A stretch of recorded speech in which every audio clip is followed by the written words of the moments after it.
এই রান্নাটা এমন টেস্টি হবে যে মনে হবে ৬ দিনের ভাতও একদিনই শেষ করে ফেলবেন। দেখতে যেমন রঙিন, সুগন্ধে ভরিয়ে দেবে পুরো ঘর। আর মজার ব্যাপার হলো খেতে গিয়ে মনেই হবে না এটা ছোট ইলিশ মাছ। প্রতিটা কামড়ে সরিষার ঝাঁজ, বেগুনের নরম স্বাদ আর ইলিশের অমৃত তেল সব মিলিয়ে অসাধারণ এই সুগন্ধি বেগুন সরিষা ইলিশ রেসিপি।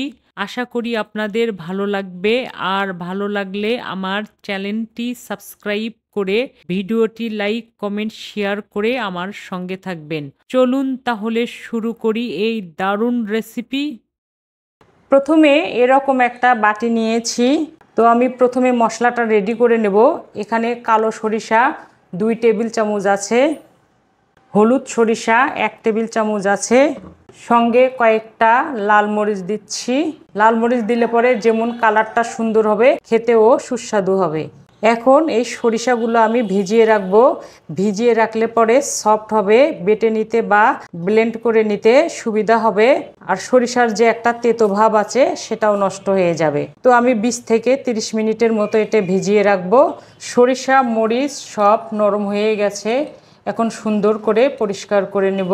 আমি সুন্দর করে পরিষ্কার করে নিয়ে ছাঁকনিতে রেখেছি।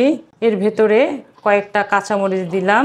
তো বাটার সময় আমি 1 চামচ কাঁচা সরিষার তেল দিয়ে বেটে নেব, তাহলে সরিষার যে তেতো ভাবটা থাকে আর থাকবে না। তো বাটা হয়ে গেলে পরে আমি ফিরে আসছি। বাটা হয়ে গেছে। এখন এরকম একটা বাটি নিলাম। এখন আমি এই বাটা সরিষাটা ছেঁকে নেব। ইলিশ মাছের পরিমাণ অনুযায়ী আমরা এখানে পানি দেব। তো কম বেশি হলে পরে পানিটা দেওয়া যাবে। এখন পানির ভেতরে চামচ দিয়ে নাড়াচাড়া করে করে উপরের ছালটা বের করে নেব। এভাবে আমি ছেঁকে নেব। সরিষা ছাঁকা হয়ে গেছে, এগুলো একদম ছাল। এই ছালগুলো ফেলে দিলে এভাবে সরিষা ছেঁকে নিলে রান্নাটা হবে অনেক সুস্বাদু। সরিষার আসল সুগন্ধ বের হবে আর কালারটাও হবে দারুণ আকর্ষণীয়। সুন্দরভাবে ছেঁকে নিয়েছি। এখন আমি এই ছালগুলো ফেলে দেব। এটা সরিষা বাটা পানি, এটা আমি পরে ব্যবহার করব, এখন সরিয়ে রাখলাম। এখানে ছোট সাইজের 1 কেজি ইলিশ মাছ আছে। আমি সুন্দর করে পরিষ্কার করে রেখে দিয়েছি। ইলিশ মাছের সঙ্গে আমি 4টা বেগুন নিয়েছি। এরকম মোটা মোটা করে কেটে নিয়েছি। হলুদ পানিতে ভিজিয়ে রেখেছি, 1 ঘন্টার বেশি হবে। তাহলে রান্নার সময় বেগুন আর কালো হবে না, সুন্দর একটা কালার হবে।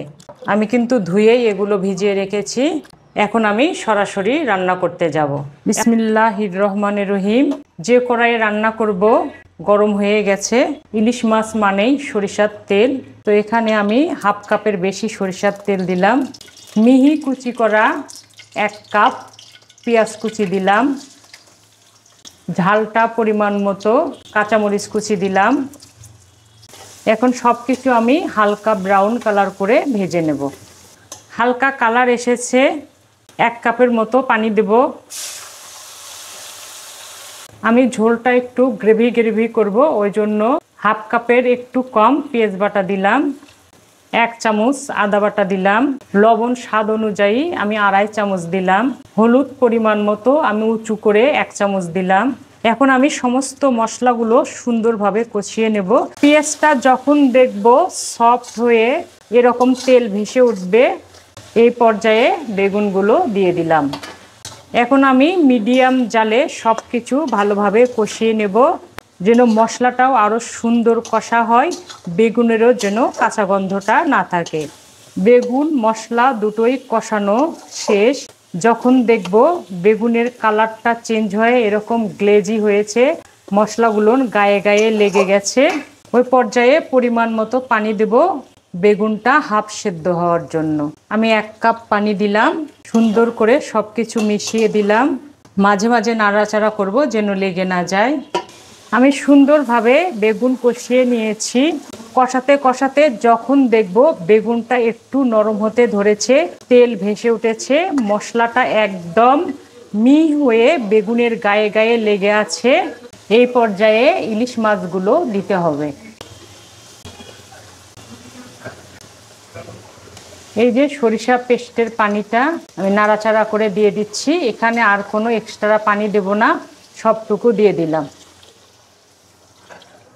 এখন খুবই সাবধানে নাড়াচাড়া করতে হবে।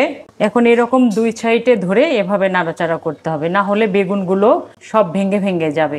দু একটা বেগুন হয়তো রান্না করতে করতে ভেঙে যেতে পারে, তাতে ক্ষতি নেই। রান্নাটা কিন্তু অসাধারণ সুস্বাদু হয়।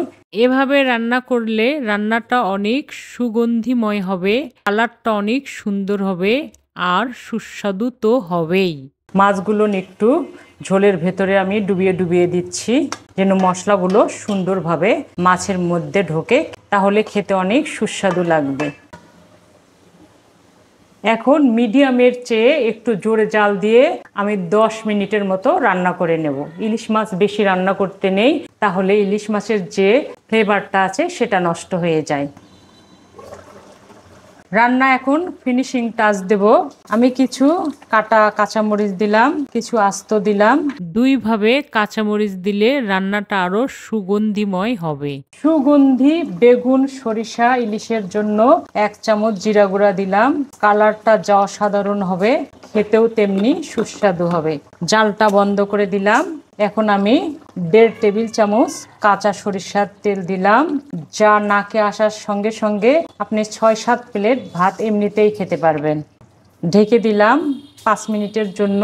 5 মিনিটের মধ্যে সমস্ত ফ্লেভারগুলো মাছের ভেতরে ঢুকে যাবে, খেতে অসাধারণ লাগবে, যা আমি বলতে পারবো না। যখন খাবেন তখন বুঝবেন কি রকম এই সুগন্ধি বেগুন সরিষা ইলিশ। আমার তো এখনই খেতে ইচ্ছা করছে। তো 5 মিনিট পরে ফিরে আসব। ফিরে এলাম 5 মিনিট পরে। অসাধারণ সুগন্ধি আর দারুণ কালার, মনে হচ্ছে না খেয়ে ফ্রিজে রেখে দিই। আমি একটা ছোট পিচি তুললাম খাওয়ার জন্য। 2 পিস বেগুন নিলাম। বেগুনগুলো তো একদম রসগোল্লার মতো টুস টুস করছে। বিসমিল্লাহ। দেখুন ইলিশ মাছটা কত সুন্দরভাবে সিদ্ধ হয়েছে। মনে হবে একদম অমৃত।